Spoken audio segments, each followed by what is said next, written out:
Medyo malayo na onte, but still, great job, Julia. Okay, Josh, Master. Binato mo naman. Palaw.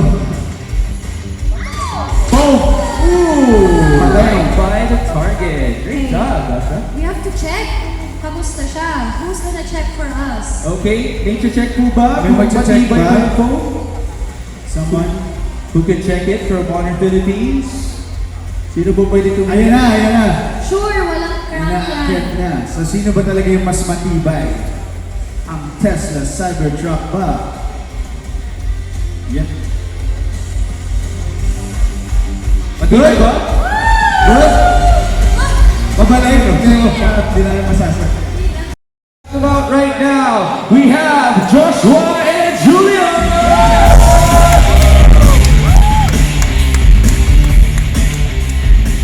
Okay, Joshua and Julia, among all the people, today, you have the most experience with the Honor X90 5G. What are your thoughts about it?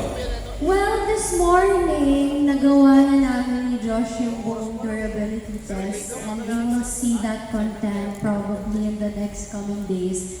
Matibay talaga tong cellphone na to, and I think this is gonna be your next best friend. Kasi kahit anong okasyon, you won't be afraid to drop this phone, nababasa to. Ano ba bang experience mo sa Matibay siya. So, nakakatakot ka kanina. And I think magkakaroon din sila ng chance to test yung mga durability test, no? Yes. Para makita nila mismo kung gaano katibay yung phone. Yeah, kung anong na-witness natin kanina. Yep. Wild siya.